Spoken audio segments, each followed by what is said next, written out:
বর্ষা আসলেই জলাবদ্ধতায় বাড়ে জনভোগান্তি। পুরোপুরি দোষ চাপানো হয় সিটি কর্পোরেশনের উপর। নিরসনে ১৪,০০০ কোটি টাকার প্রকল্প নেওয়া হলেও চট্টগ্রাম সিটি কর্পোরেশন পেয়েছে মাত্র ১১০০ কোটি টাকা। বাকি টাকা বরাদ্দ দেওয়া হয়েছে সিডিএ ও পানি উন্নয়ন বোর্ডকে। অথচ জলাবদ্ধতার জন্য দায় চাপানো হয় সিটি কর্পোরেশনের উপর। এছাড়া নগরীর ৪১টি ওয়ার্ডে বিদ্যুৎ বিল বকেয়া, অবসর ভাতা ও ঠিকাদারের পাওনা সহ নানা খাতে ৪১১ কোটি টাকার বিপুল দেনার বোঝা সিটি কর্পোরেশনের কাঁধে। এদিকে রাজনৈতিক পট পরিবর্তনে ভেঙে পড়েছে সিটির প্রশাসনিক শৃঙ্খলা ও নাগরিক সেবা। কাউন্সিলর শূন্য কর্পোরেশন, রয়েছে পরিষ্কার পরিচ্ছন্নতা সহ ডেঙ্গুর প্রকোপ মোকাবেলার চ্যালেঞ্জ, আছে ভাঙাচোরা সড়ক। আমাদের কনস্ট্রাকশন কাজ এবং কিছু কন্ট্রাক্টরদের বিলগুলো দেনা হিসেবে আছে আর কি, এবং এগুলো কমে আসতেছে, ধীরে ধীরে কমে আসতেছে। সুযোগ্য নেতৃত্বে পেলে আমরা এই দেনাগুলো পরিশোধ করতে সমর্থ হব।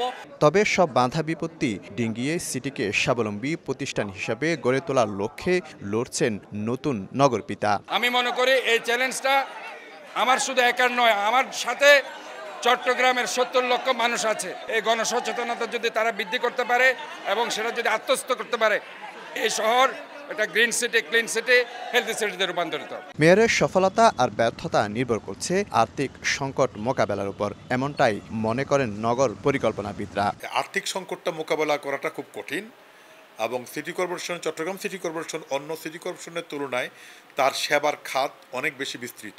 বন্দর নগরী হওয়ার জন্য সারা দেশের মানুষের এবং সারা দেশের যানবাহনের চাপ এই নগরটিতে পড়ে এবং যার কারণে সড়ক অবকাঠামো থেকে শুরু করে চায়ের দোকান পর্যন্ত বাড়তি চাপে ভোগে এবং সারা দেশের মানুষের বর্জ্য চট্টগ্রাম নগরে পড়ে। কাজে ওনাকে বিশাল একটা চাপের মধ্যে পড়তে হবে। আমার মনে হয় তিনি এটি কাটিয়ে উঠতে পারবেন। ৭০ লাখ নগরবাসীর সেবায় মেয়রের হাতে সময় আছে মাত্র ১৫ মাস। ২০২৬ সালের ফেব্রুয়ারিতে মেয়াদ শেষ হওয়ার কথা রয়েছে।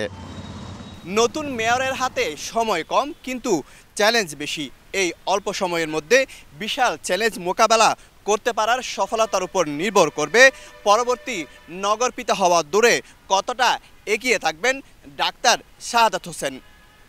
শফিকুল আলম, সময় সংবাদ, চট্টগ্রাম।